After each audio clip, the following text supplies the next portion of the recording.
Ishyaka riharanira ukwishyira ukizana kwa buri muntu PL ryasabye abayoboke baryo kuzatora Paul Kagame ku mwanya wa Perezida wa Repubulika kuko ari we mizero y'ejo hazaza h'iterambere ry'igihugu. Ibi bikaba ari bimwe mu byagarutsweho mu bikorwa byo kwiyamamaza by'iri shyaka byabereye mu mujyi wa Kigali. Ni inkuru ya Karixte Kaberuka.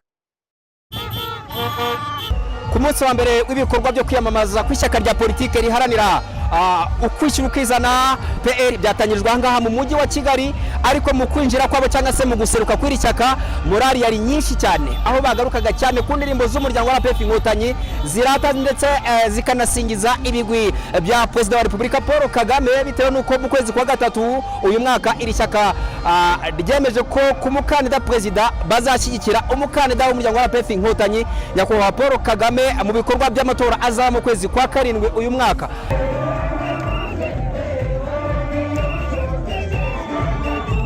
Mu kiganiro kirambuye President w'iri shyaka Honorable Donatilla Mukabalisa yakoresheje iminota iri hagati y'icumi na 15 agaruka ku bigwi by'umukandida perezida batanze, asaba abayoboke b'iri shyaka ndetse n'abandi baje kumva manifesto cyangwa se imigabo n'imigambi bazageza ku banyarwanda ko nibaramuka bashyigikiye nyakubahwa Perezida wa Repubulika Paul Kagame bazaba mu by'ukuri barimo gutora iterambere ry'ejo hazaza muri rusange.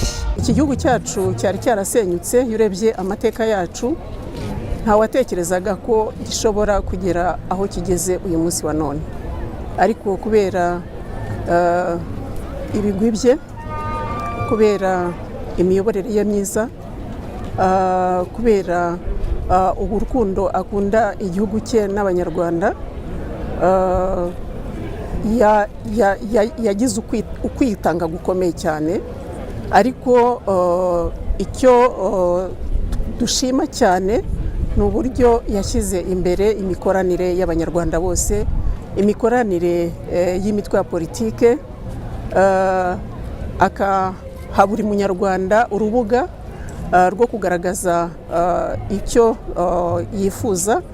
Bimwe mu bikorwa bikubiye muri manifesto y'iri shyaka bateganya kuzageza ku banyarwanda nibaramuka bagiriwe icyizere bagatorwa, harimo kongera ibikorwa remezo, gukemura ibibazo by'imisoro n'ibindi, kuko bisobanurwa na Rutebuka Barinda, umwe mu bayoboke b'iri shyaka. Turashaka ko ibikorwa remezo bikomeza gutera imbere, imihanda haba mu mujyi wa Kigali ariko no mu mihanda y'ibyaro hose ikaba ari ibikorwa bigera ku banyarwanda.